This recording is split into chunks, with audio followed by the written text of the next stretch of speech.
You think family will protect you when the storm hits? Sometimes. They are the ones smiling while holding a knife to your throat. I spent years playing the submissive sister, hiding my scars just to keep the peace.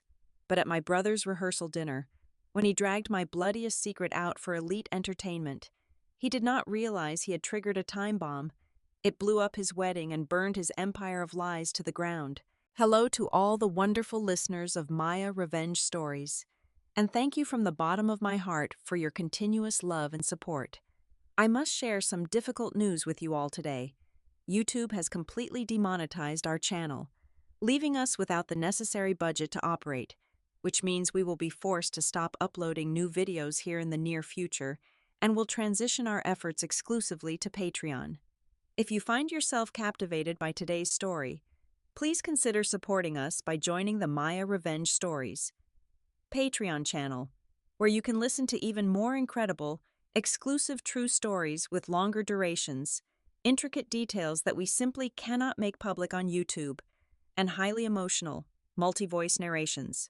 You can easily join our community right now by scanning the QR code on your screen or by clicking the Patreon link provided in the description or the pinned comment of this video.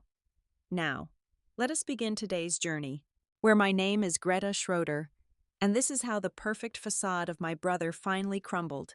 The penthouse in downtown Chicago smelled of white truffles, expensive champagne, and the distinct, metallic scent of desperation masked by arrogance.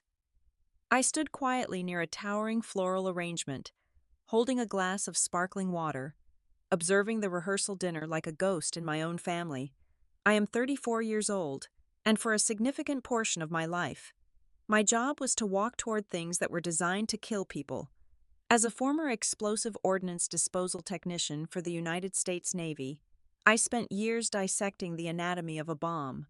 Currently, I work as an explosive materials analyst at Kestrel Dynamics, a private technology firm. My entire professional life has been built on recognizing the subtle warning signs of an impending blast. Tonight, the most dangerous explosive in the room was not made of chemicals. It was my brother, Julian. Julian moved through the crowd of elite socialites with the predatory grace of a narcissist who fully believed his own lies. He was the chief executive officer of a cybersecurity startup that he constantly touted as the next revolution in the tech industry. In reality, I knew the company was bleeding cash, teetering violently on the edge of a spectacular bankruptcy. But here, surrounded by floor-to-ceiling windows overlooking the glittering city skyline, Julian wore a bespoke Italian suit and a meticulously practiced smile. The rehearsal dinner was never about celebrating his upcoming marriage to his fiancée, Clara. Clara was beautiful, sweet, and wonderfully naive, but she was merely a pawn. This entire evening was an elaborately staged pitch meeting. Julian's ultimate target was Clara's father, the imposing patriarch of the Vance family and a powerful real estate mogul. Julian needed a cash injection of tens of millions of dollars to keep his fraudulent empire from collapsing, and Mr. Vance was the perfect mark to secure that investment. Julian had to present an image of flawless prosperity, which meant tightly controlling every single variable in the room. I was the variable he despised the most.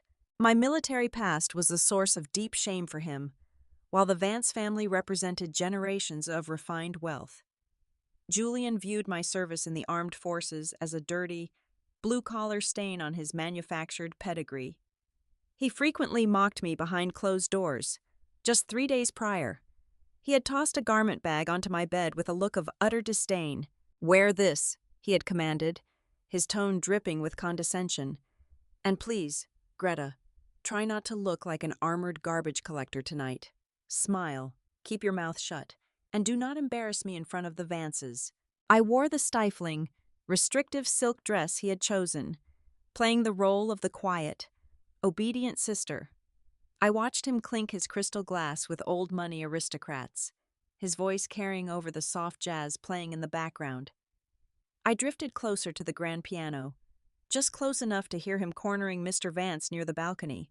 Julian was turning on his charm, his hands gesturing expansively as he discussed the future of his company. Risk is just an illusion for those who do not know how to hedge their bets, Julian said smoothly to his future father-in-law. In fact, I am so confident in our fourth quarter projections that I have already successfully mortgaged our massive family inheritance to guarantee the next phase of development. My skin is entirely in the game, and we are fully capitalized. I took a slow, measured sip of my water, feeling a cold chill radiate through my chest. His confidence was staggering, bordering on psychotic. He was looking a billionaire dead in the eye and lying with absolute chilling ease. I knew for an absolute fact that our family trust fund, the massive inheritance he was so proudly boasting about, was entirely frozen and securely locked away. He did not have a single dime of that money to leverage.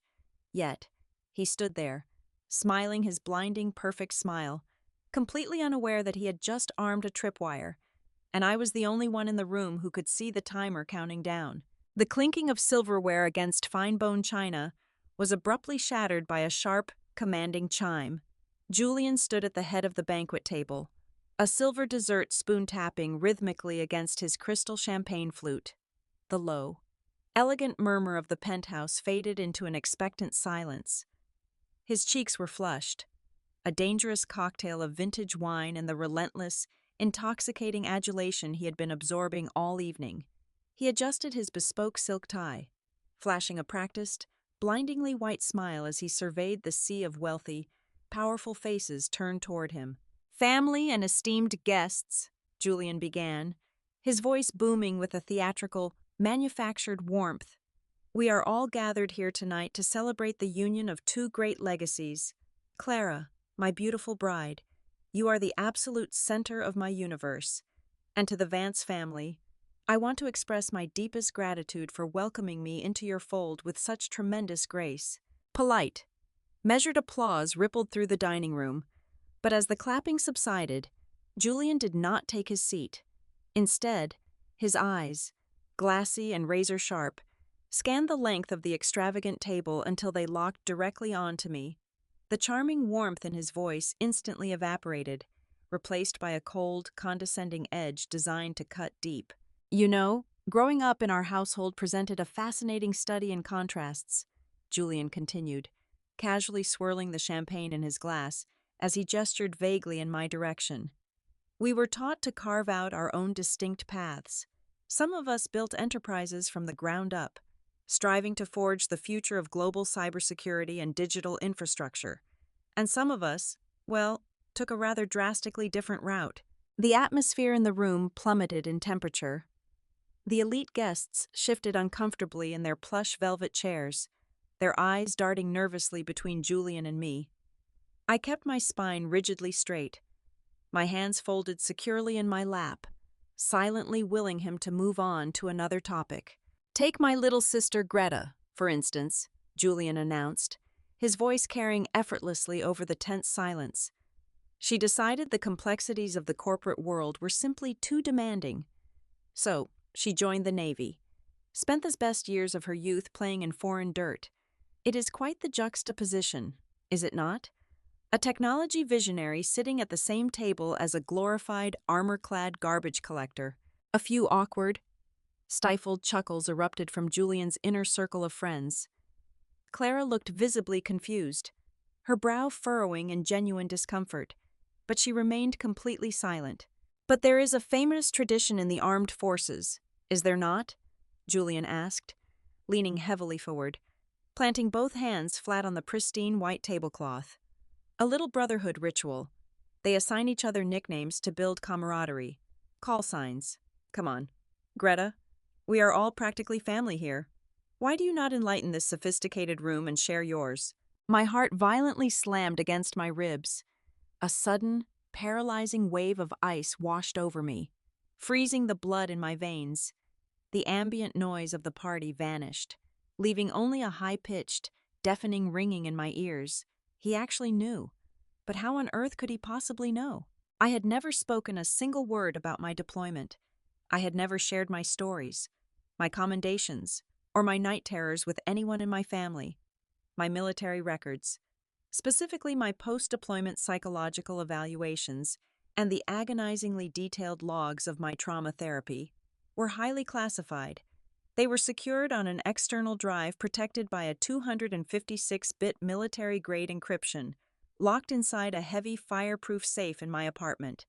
The only conceivable way Julian could know that I even possessed a call sign was if he had deliberately bypassed my physical security, utilized his company software to crack the encryption, and sifted through the most vulnerable, broken pieces of my mind.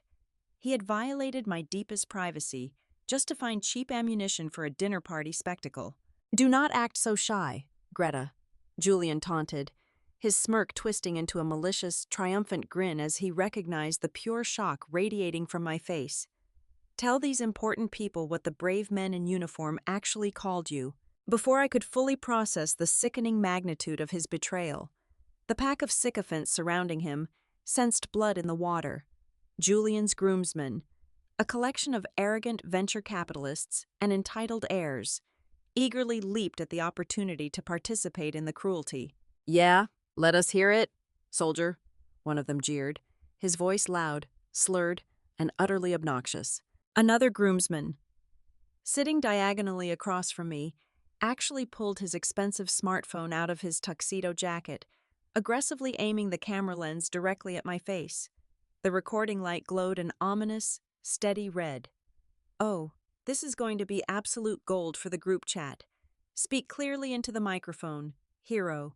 "Tell us, tell us, tell us," a third groomsman began to chant softly, thumping his fist against the mahogany table in a steady, primitive rhythm. The pressure in the room morphed into a tangible, suffocating weight, pressing brutally down on my chest and threatening to crush the oxygen out of my lungs. The refined guests of the Vance family watched with a morbid, silent fascination, allowing my public humiliation to serve as their evening entertainment. Julian stood tall and proud at the head of the table, basking in his manufactured dominance, waiting for me to shrink away, to break down into tears, and to flee the penthouse in absolute disgrace. For 34 years, I had swallowed my pride. For over 3 decades, I had endured his relentless emotional abuse under the tragic, misguided belief that my silence was the only thing holding our fragile family together. But as I stared at the glowing red recording light of that camera, and as I absorbed the victorious, hollow sneer plastered across my brother's face, I realized a fundamental truth. Endurance without boundaries is nothing more than self-destruction. There was absolutely nothing left in this family worth preserving. I did not lower my chin. I did not break eye contact for even a fraction of a second. I slowly unclasped my hands, placed them firmly on the table, and leveled a gaze at Julian that was entirely devoid of fear, devoid of hesitation, and entirely devoid of mercy. "Static," I said. The word left my lips, not as a fragile whisper of defeat, but as a razor-sharp blade, effortlessly slicing through the suffocating air of the room. Julian threw his head back and let out a sharp, barking laugh that echoed unpleasantly off the vaulted ceiling of the penthouse. "Static?" he repeated, wiping a theatrical, entirely fake tear from the corner of his eye. "Do you all hear that? Static. Now, for those of you who have never had the immense pleasure of analyzing military trauma, let me paint a vivid picture for you." He began pacing back and forth at the head of the table, commanding the room like a circus ringmaster presenting a freak show. "You see, my brave little sister here was deployed on a highly sensitive mission. She was surrounded by the harsh realities of warfare, bullets flying, bombs ticking, all that cinematic glory you see in the movies. And what exactly did our fearless explosive ordnance expert do when the absolute maximum pressure hit?" Julian paused for dramatic effect, leaning his weight onto the table and looking around at his wealthy audience. She froze. She completely locked up like a frightened deer, her brain short-circuited so badly out of pure, unadulterated terror that she could not even speak a single word into her communication device. All her commanding officers heard over the radio frequencies was dead air and meaningless static. She was a paralyzed, useless liability, curled up in a panic attack, while real men were out there fighting for their lives. She broke down when it mattered most, and they branded her for it. Cruel. Sycophantic laughter erupted once again from my parents' side of the room. My mother offered a polite, embarrassed smile to the bride's family, completely willing to let me be the sacrificial lamb for Julian's grand performance. My father just swirled his scotch, refusing to meet my eyes. The groomsman with the phone pushed the lens closer, eager to capture every second of my utter humiliation. I sat completely motionless, my face an unreadable mask, simply watching Julian revel in his fabricated, stolen victory. Then, with a sharp, violently loud crack fractured the sickening symphony of laughter. It was the sound of heavy sterling silver striking fine porcelain with extreme deliberate prejudice. At the far end of the elongated table sat Elias Vance. Elias was Clara's uncle, a notoriously private man who controlled a vast, sweeping portion of the Vance family's venture capital fund. He was also the primary underwriter for Julian's desperately needed, multi-million-dollar investment. Throughout the entire evening, Elias had barely spoken 2 sentences. He was a mountain of a man, his presence demanding a heavy, unspoken gravity. Across his face sat a jagged, faded scar that ran from his left temple straight down to his jawline, a brutal, permanent souvenir from a past he never discussed in high society. The dining room went completely, terrifyingly still. The laughter died abruptly in the throats of Julian's groomsmen. The camera recording my face was slowly, nervously lowered to the table. Elias did not bother to look down at his shattered dinner plate. He slowly stood up, pushing his heavy oak chair back with a grating, awful scrape against the polished marble floor. The air in the penthouse seemed to instantly thin out, sucked into the vacuum of his sudden, overwhelming anger. He walked purposefully down the length of the table toward Julian. There was no swagger in his step, no performative arrogance. There was only the terrifying, calculated approach of an apex predator locking onto a target. Julian's confident smirk instantly faltered. He swallowed hard, his Adam's apple bobbing nervously as he adjusted his expensive silk collar. "Elias, sir? I was just making a harmless joke to break the ice." "Where did you get that name?" Elias interrupted. His voice was not loud, but it possessed a low, guttural frequency that vibrated right through the floorboards and settled deep in the chest of everyone present. Julian blinked rapidly, completely thrown off balance by the unmasked, raw hostility radiating from the older man. Well, it is just a bit of family trivia. Sir, Greta and I are very close. We share absolutely everything with each other." Elias closed the final distance, stopping mere inches from Julian's face. The height difference was marginal, but Elias seemed to tower over my brother like an unbreakable monolith. "Do not dare lie to me," Elias growled, his eyes dark, lethal, and completely empty of all warmth. "Where exactly did you read about that specific incident?" Under the crushing, physical weight of Elias's killing intent, Julian's polished corporate facade cracked wide open. He stammered, his eyes darting frantically toward Clara's father for a lifeline, but the patriarch sat completely frozen in his chair. "I ran a diagnostic test," Julian blurted out, attempting to sound like a brilliant tactician but sounding exactly like a cornered, desperate rat. "I used our company's proprietary penetration software on our home network just to test its defensive capabilities, and I accidentally accessed a hidden, encrypted partition on Greta's personal drive. It contained some old military medical files and her trauma therapy journals. I just skimmed them. It was a totally harmless security check. Elias, I was just proving the immense power of my software product to secure data." He practically beamed with pride at his own frantic defense, seemingly expecting a round of applause for his technical prowess. Instead, he had just confessed to committing a federal cybercrime in a room entirely filled with the most powerful and well-connected people in the city. The silence that followed his confession was absolute. It was a dead, heavy, suffocating vacuum. Elias slowly raised his massive right hand high into the air and brought it down flat against the solid mahogany table with the devastating force of a thunderclap. The crystal champagne flutes shook violently, spilling expensive liquor, and several guests physically flinched in their seats. "Get on your knees," Elias commanded, his voice entirely devoid of any human empathy or negotiation.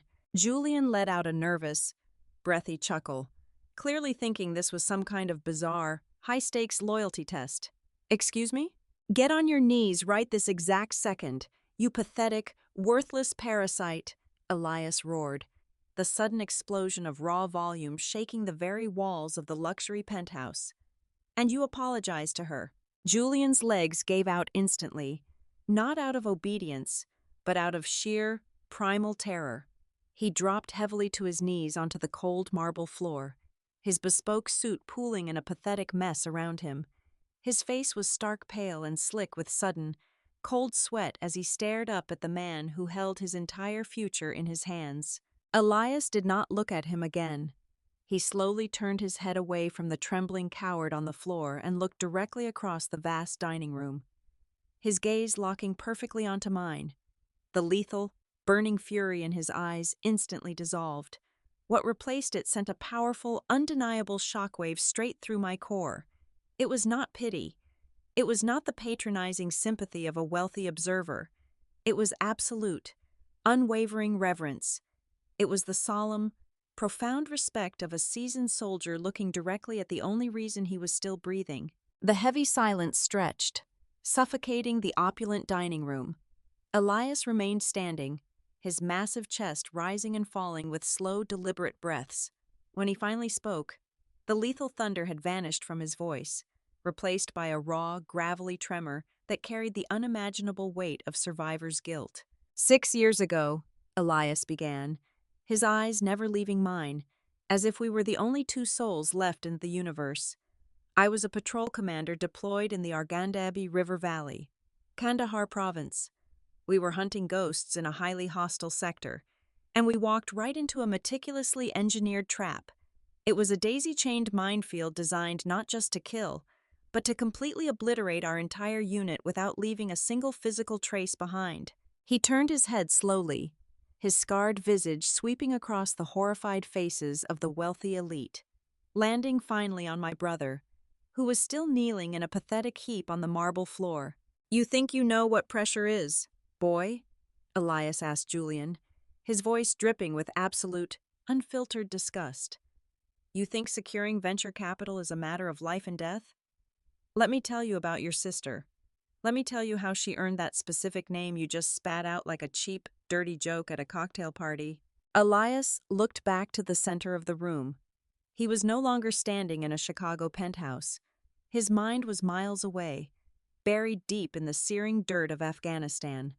The air around us seemed to physically shift, the smell of white truffles and expensive perfume fading, replaced in my own memory by the suffocating stench of sulfur, burning copper, and baked earth. "It was high noon," Elias continued, his words slicing through the absolute stillness. The temperature was hovering at 113 degrees Fahrenheit, right around 45 degrees Celsius. The sun was not just hot. It was a physical hammer beating down on our heavy tactical helmets. The air was so dry it cracked the insides of our throats. We triggered a hidden pressure plate. It did not detonate the main payload, but it armed a highly unstable, complex chemical detonator. It was a foreign prototype we had never seen before. One wrong breath, one microscopic vibration, and a blast radius of 200 yards would have turned 14 of my men into pink mist in a fraction of a second. Clara, sitting a few seats away, raised a trembling hand to her mouth.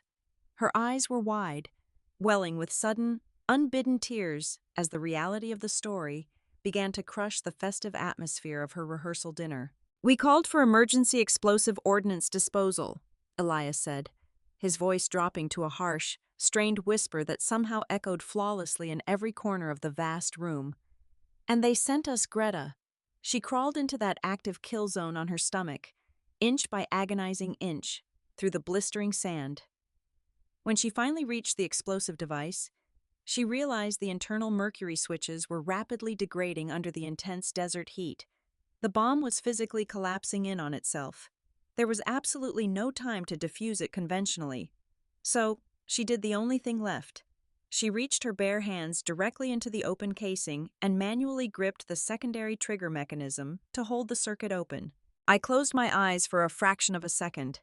The phantom pain flared viciously in my forearms. Even now, sitting in an air-conditioned room, I could feel the agonizing, searing heat of the metal casing burning straight through my tactical gloves and into my flesh. I could feel the sweat pouring into my eyes, blinding me, stinging like pure acid, knowing I could not even blink too hard lest the micro-tremor set off the charge. "She held it," Elias stated, his voice cracking, a single tear finally breaking loose and tracing the jagged, uneven line of his facial scar. "For 11 hours, 11 agonizing, torturous hours in hell." She knelt in this baking dirt, holding a live chemical trigger with her bare hands, the muscles in her arms violently locked up from severe lactic acid buildup. Her body was completely rigid, vibrating with such an intense, sustained physical strain that the sheer tension of her torso pressing against her tactical radio harness caused a continuous, disruptive frequency interference. Every single time Command tried to hail us on the comms, all they heard over the radio network was a harsh, uninterrupted hiss, static. That is why they called her Static. Not because she was a coward who froze in fear, because she was holding the literal line between life and absolute annihilation, and her central nervous system was screaming under the impossible weight of it. A muffled, heartbreaking sob broke out. It was Clara's mother, clutching her husband's arm, tears streaming freely down her diamond-adorned cheeks. Even the arrogant venture capitalists and entitled groomsmen who had been laughing maliciously just moments ago were now staring blankly at the floor. Their faces were stark pale, physically sickened by the profound gravity of their own cruelty and the realization of what they had just participated in. "For 11 hours!" She did not flinch. Elias pressed on, his tone rising into a fierce, protective roar that demanded absolute submission from everyone listening. She did not move a single millimeter. She bled profusely from her nose due to the severe dehydration and the toxic chemical fumes leaking from the casing. She stood there like an unbreakable iron statue, while our extraction team slowly, painstakingly cleared a safe path through the minefield and pulled all 14 of us out of the red zone. Every single one of my men got to go home to their wives, their newborn children, and their parents, solely because Greta Schroeder turned her own body into a human vice. Julian was shaking violently on the floor, his breath coming in shallow, hyperventilated gasps. He tried to look away, but the sheer, overwhelming force of Elias's narrative held him pinned to the marble like a captured insect. The polished, arrogant chief executive officer was entirely gone, replaced by a terrified boy who realized he had just mocked a deity. "But there are no clean, happy endings in war," Elias whispered, his broad shoulders slumping heavily, the phantom weight of the past pressing down on him. When the extraction chopper finally gave the clear signal, Greta had to let go and run. She dove for the nearest trench, but the secondary charge was too close, and the chemical fuse was too fast. The blast wave caught her mid-air. I felt the phantom shockwave hit my spine all over again. The blinding white flash that consumed the world.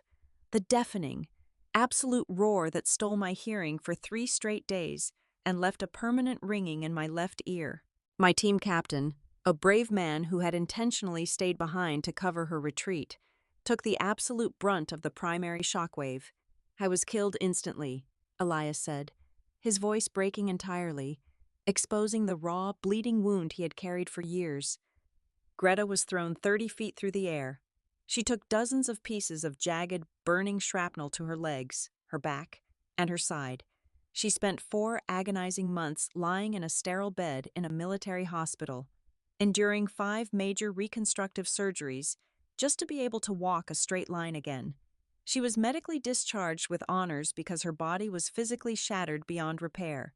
She sacrificed her promising career, her physical health, and very nearly her own life to save complete strangers in a desert thousands of miles from home. Elias finally turned his devastating, wrathful gaze away from the crying bride and leveled it directly at my parents. They were sitting at the adjacent table, perfectly still, like wax figures rapidly melting under a harsh, unforgiving spotlight. My mother's mouth was slightly open in silent horror. her carefully applied designer makeup completely ruined by the tears she could not stop. My father looked physically ill, his face a sickly shade of gray, his hands trembling so violently that his heavy glass of scotch rattled continuously against the tabletop. "And you too," Elias addressed my parents, his voice filled with a venomous, unadulterated contempt that made the room temperature drop. "You sat there and let this pathetic, hollow suit of a son humiliate a decorated war hero. For years, you funded his delusions while she suffered in silence. You smiled and drank my expensive champagne tonight, while he publicly mocked a woman whose boots he is not even worthy to look at, let alone shine. You blindly enabled a heartless, narcissistic monster, and you allowed him to treat an absolute giant like garbage."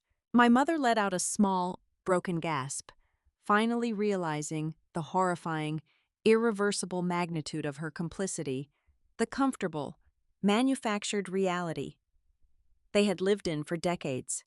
The comfortable illusion that Julian was the brilliant golden child, and I was the troubled, broken failure of the family, was violently incinerated in front of the most wealthy and influential people in the city.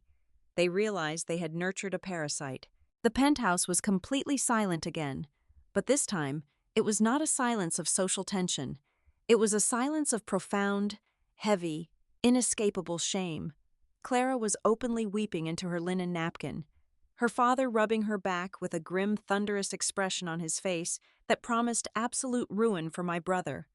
The entire empire of lies Julian had so carefully constructed over the years was now just a pile of smoking ash, completely destroyed by the ugly, bloody, undeniable truth of what real sacrifice actually looked like. The disgust hanging in the air of the penthouse was absolute, transforming into a thick, suffocating weight.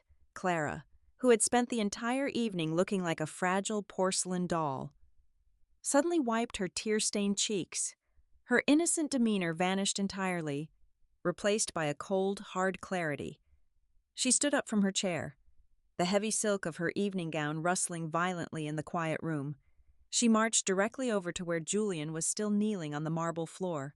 Without uttering a single word, Clara reached down and snatched the customized smartphone straight out of his trembling hand. Julian gasped, momentarily trying to pull it back. "Clara, wait. Do not look at that. It is taken completely out of context." She ignored him, her thumbs flying furiously across the cracked screen, because he had been using the device just moments ago to orchestrate his cruel performance. It was completely unlocked. Clara opened his primary photo gallery first.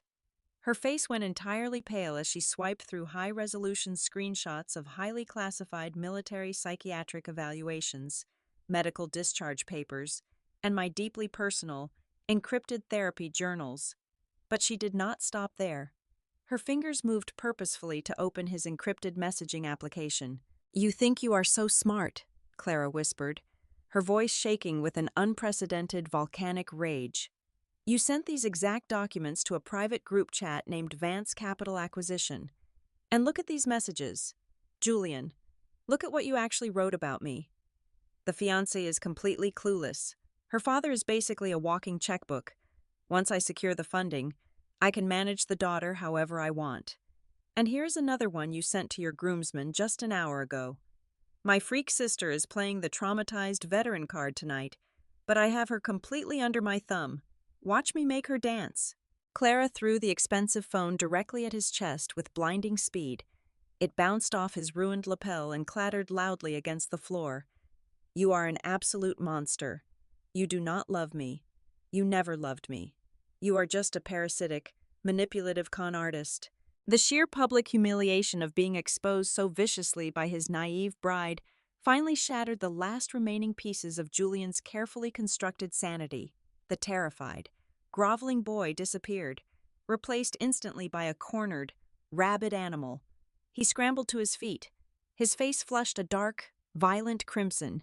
He pointed a shaking finger directly at me, spittle flying from his lips as he unleashed a desperate, unhinged tirade. "This is all your fault," Julian screamed at me, the veins in his neck bulging grotesquely against his collar. "You just could not stand to see me succeed, could you?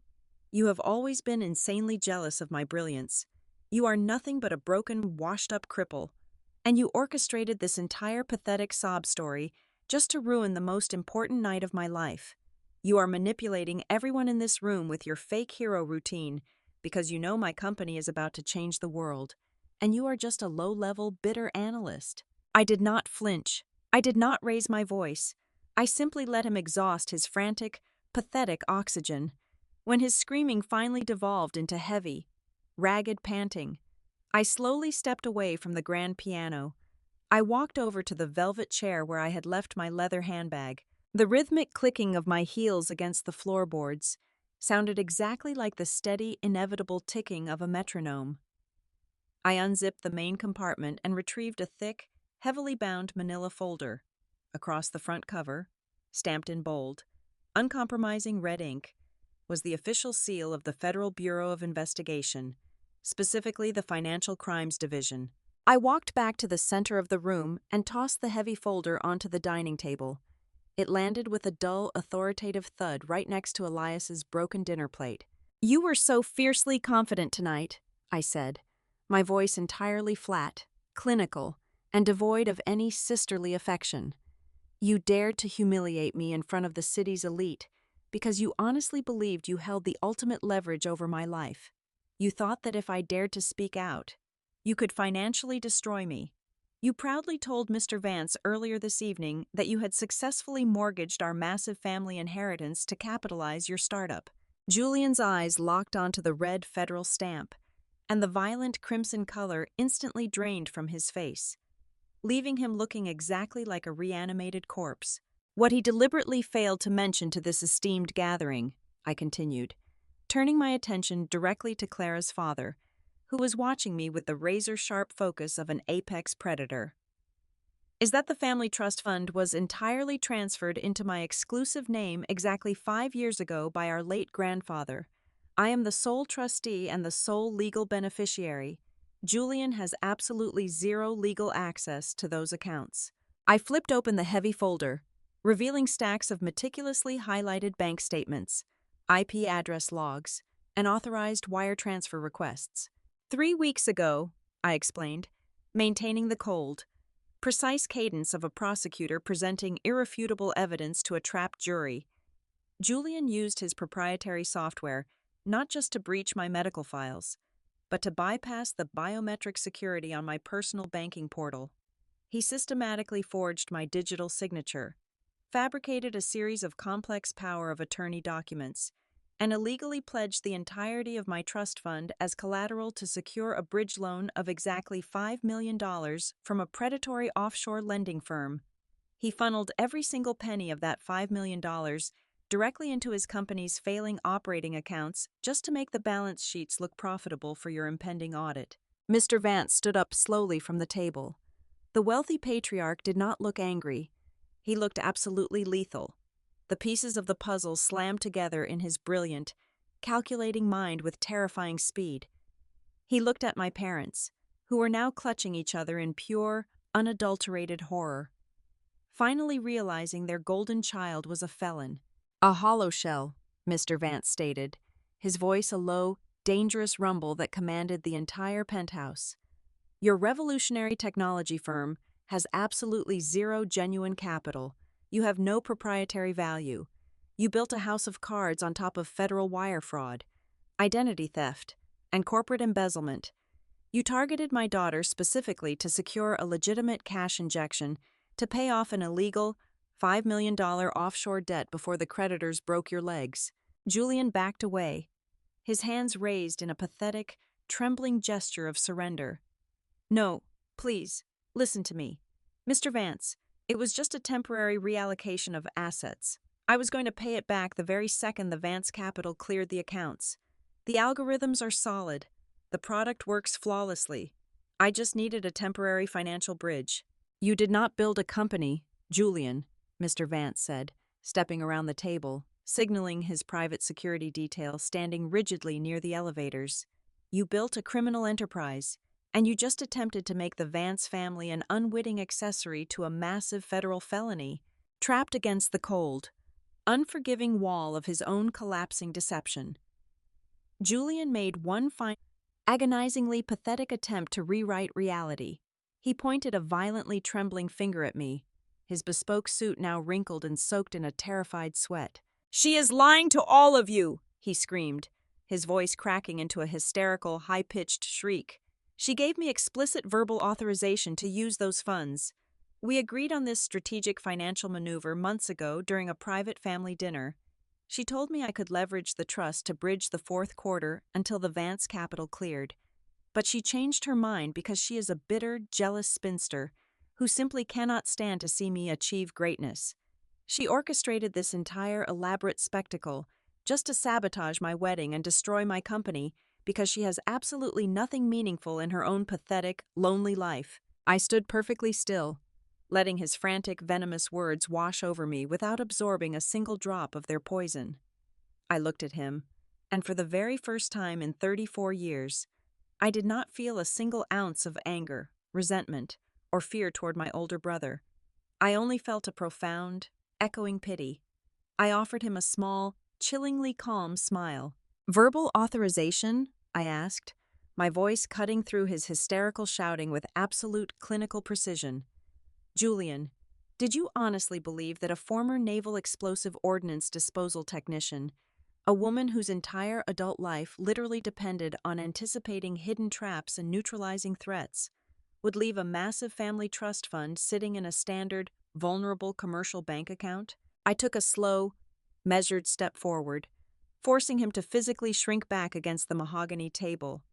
6 months ago, when I first noticed the initial, sloppy probing attempts on my personal network firewalls, I completely liquidated that specific account. I transferred every single penny of the inheritance into an ironclad, highly restricted blind trust managed entirely by the elite legal department of Kestrel Dynamics.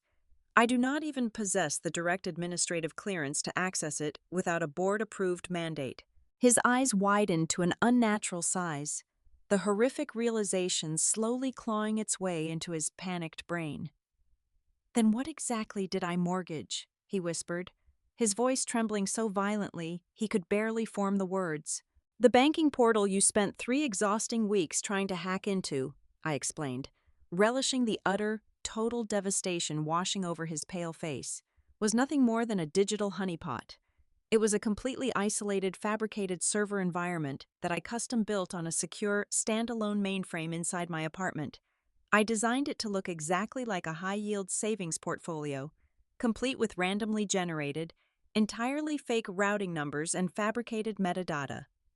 Its only actual function was to quietly log your incoming Internet Protocol addresses, trace the exact geographic origin of your unauthorized routing commands, and meticulously record every single forged signature you confidently submitted. You did not secure a $5 million loan using our family money. Julian, you legally bound your fraudulent company to a massive, predatory debt using an empty fake account, and you handed me a perfect, irrefutable digital confession of federal wire fraud."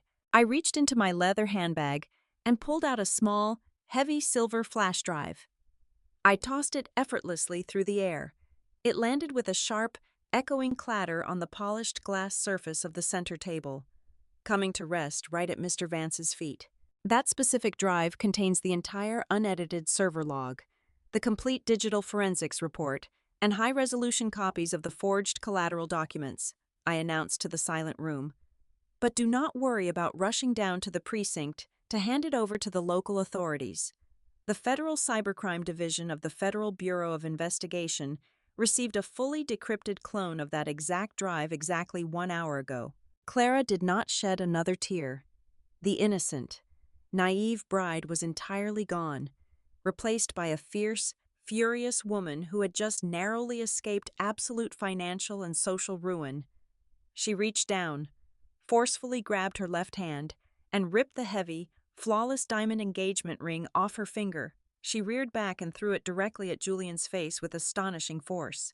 The heavy platinum band struck him sharply on the cheekbone before bouncing away into the dark corners of the room. "The wedding is officially canceled," Clara declared, her voice devoid of any warmth or hesitation. "And my father's legal team is going to completely dismantle your pathetic excuse for a company. We will sue you into absolute oblivion for corporate fraud, misrepresentation, and extreme emotional distress." Julian dropped heavily to his knees, crawling frantically across the floor toward our parents. "Mom, Dad, please," he begged, reaching out a desperate hand to grasp the hem of my mother's expensive silk dress. "You have to help me fix this. You have to wire me the money for a top-tier defense lawyer." My mother looked down at the son she had blindly worshipped and enabled for over 3 decades. The cognitive dissonance finally shattered, leaving her staring at a complete stranger.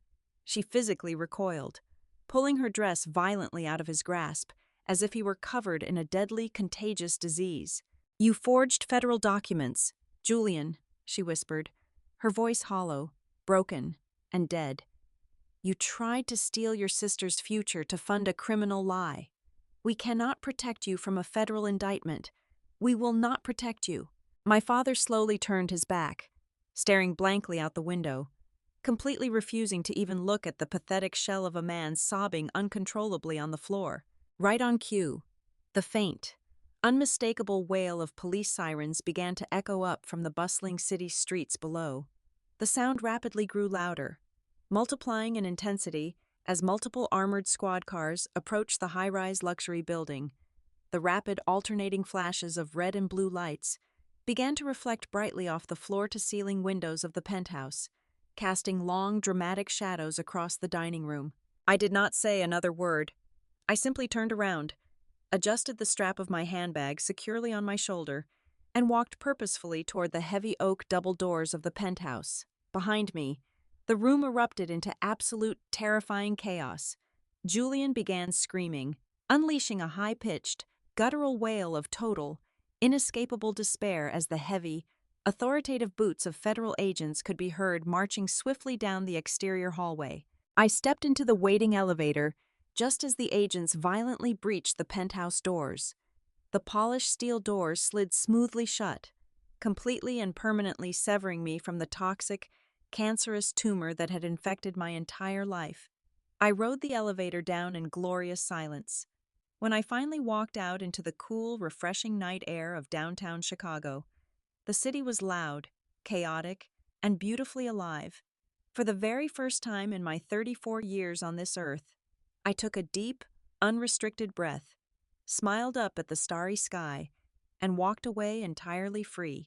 Thank you so very much to all the wonderful listeners for tuning in and walking through this intense journey with me today. I would love to know where you are listening from, so please drop your city or country in the comments below. If you found today's story captivating and satisfying, please remember that this channel will no longer be able to upload new videos here in the near future due to our complete demonetization. We are moving our entire operation to Patreon. Please help us keep these incredible stories alive by joining the Maya Revenge Stories Patreon channel, where you can listen to our absolute best, exclusive, long-form true stories that we simply cannot make public on YouTube. You can easily scan the Patreon QR code on your screen right now, or use the link provided in the description and the pinned comment below. Thank you for your incredible support, and I will see you all over there.